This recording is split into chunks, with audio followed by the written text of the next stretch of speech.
오늘 새벽부터 나훔서 말씀을 읽겠습니다.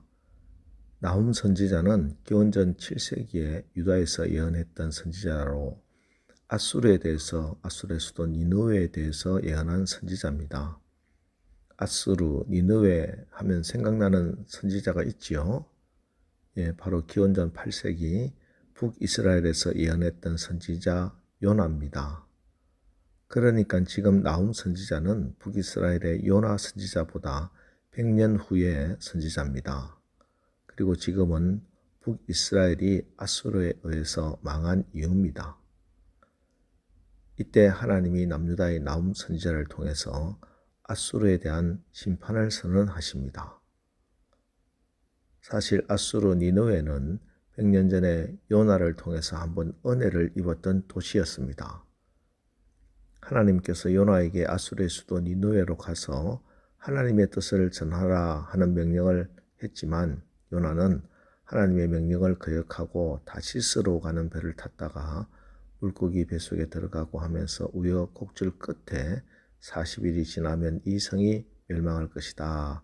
하나님의 말씀을 전합니다. 이에 니느웨 백성들은 왕으로부터 시작해서 모든 백성이 굵은 베옷을 입고 제 위에 앉아 회개했습니다. 하나님은 그 모습을 귀하게 보시고 심판을 면제해 주셨습니다. 정확하게는 유예해 주신 것입니다. 우리나라를 비롯한 대다수 나라의 형법에는 형 집행을 유예해 주는 집행유예라는 제도가 있습니다. 그런데 만약 집행유예 기간에 또다시 죄를 범하면 집행유예가 취소되고 이때는 대부분 가중처벌을 받습니다.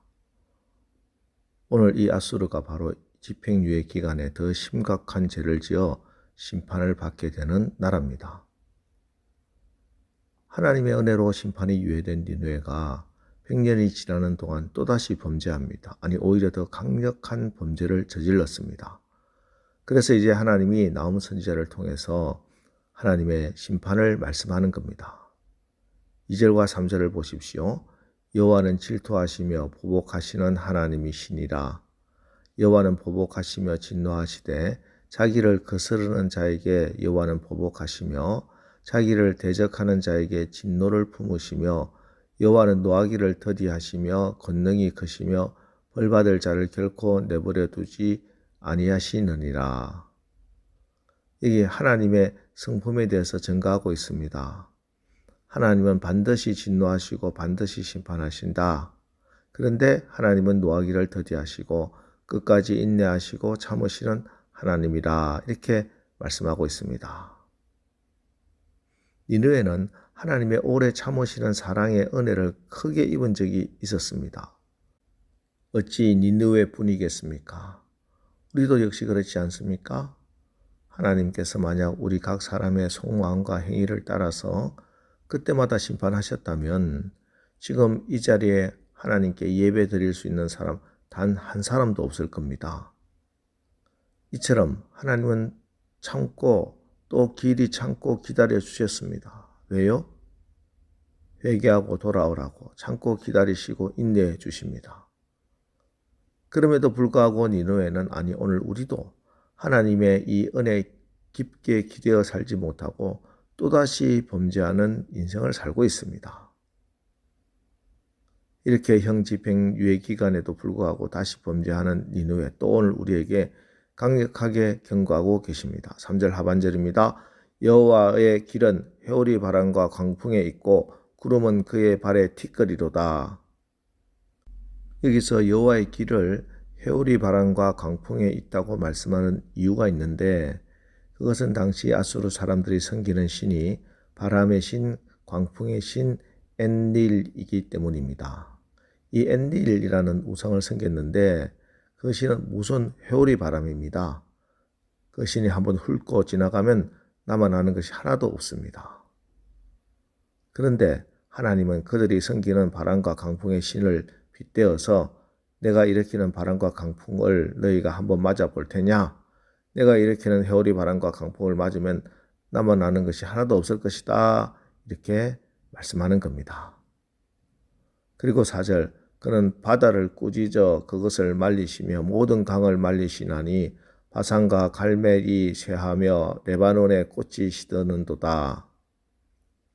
하나님께서 바다와 강물을 말리시는 분이다 이렇게 말씀합니다. 아시리아, 특별히 니느웨는 메소포타미아 문명의 핵심이었습니다. 이집트가 나일강을 근거로 발달한 문명이라고 하면 메소포타미아 문명은 유프라데스 강과 티그리스 강을 근거지로 발달한 문명입니다. 그래서 유프라데스 강과 티그리스 강은 그들의 자부심이고 자랑거리였습니다. 그런데 하나님이 회오리 바람과 강풍을 일으켜서 바다를 말리시고 그들의 자랑인 강물을 말리신다 이렇게 경고하십니다. 왜? 회개하라는 겁니다. 그 전에 말씀 듣고 회개한 것처럼, 요나 때 회개한 것처럼 회개하고 돌아오면 용서해 주시기 위함입니다. 7절 여호와는 선하시며 환난 날에 산성이시라. 그는 자기에게 피하는 자들을 아시느니라. 지금 나에게 피하라. 지금이라도 늦지 않았으니 돌아오라. 절절히 사랑하는 마음으로 외치는 하나님 앞에 니느웨 백성들 아수르는 돌아가야 했습니다. 그것이 그들이 살 수 있는 유일한 길이었기 때문입니다. 하지만 불행하게도 그들은 나훔 선지자의 이 예언과 하나님의 마지막 경고를 무시했습니다. 결국 기원전 612년 아수르는 바벨론에 의해서 멸망당하고 역사의 뒤안길로 사라집니다. 사실 우리가 예수 믿고 구원받았음에도 계속 교회 나오고 설교를 듣고 신앙생활을 하는 이유 중 중요한 이유가 죄에 대해서 책망을 받기 위함입니다. 하나님은 설교 말씀을 통해서 말씀하시고 환경을 통해서 말씀하십니다. 주변 사람들을 통해서도 말씀하십니다. 이때 성령께서 내가 미처 모르고 있던 죄를 새롭게 깨닫고 죄의 그 깊은 원인을 생각하게 하면서 회개하시게 하는 것이 축복입니다. 그래야 살기 때문입니다. 그래야 회복이 되기 때문입니다. 성경을 읽어보면 하나님은 날마다 회개하는 사람을 사랑하시고 축복하십니다. 대표적인 사람이 다윗이죠. 다윗이 온전한 사람이었습니까? 밧세바 사건, 간음죄, 살인죄까지 지은 파렴치범이었습니다. 그런데 하나님은 그를 내 마음에 합한 자라고 내 종 다윗은 정직한 자라 칭찬했습니다. 왜요? 그는 정직하게 회개한 사람이었기 때문입니다. 사죄의 은총, 용서받는 기쁨과 행복을 아는 사람이었기 때문입니다. 사탄은 정죄합니다. 그러나 하나님은 우리를 용서하십니다. 그리스도인들은 용서받은 사람이요 용서의 복음을 나누는 사람들입니다. 오늘 우리가 주의 사랑과 보혈을 의지하여 죄를 고백할 때 주님은 우리의 모든 죄를 사하십니다. 그래서 우리는 신앙을 고백할 때마다 죄를 사하여 주시는 것을 믿습니다 하고 고백하는 겁니다. 오늘 새벽 다시 한번 십자가 은혜를 바라보면서 어떤 죄라도 회개하고 죄사함을 받아 평강을 누리고 더 나아가 회개에 합당한 열매를 맺는 오늘 하루 사시기를 주님의 이름으로 축원합니다. 기도하겠습니다.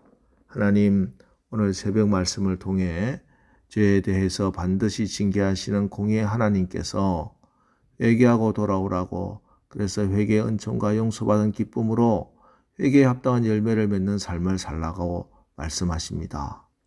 오늘 이 새벽 우리가 성령께서 책망하시는 죄들이 깨달아지게 하시고 회개하고 돌이켜 하나님의 제사함의 은혜와 회복의 역사를 경험하고 회개에 합당한 열매를 맺어 하나님을 간증하는 오늘 하루 살게 하옵소서.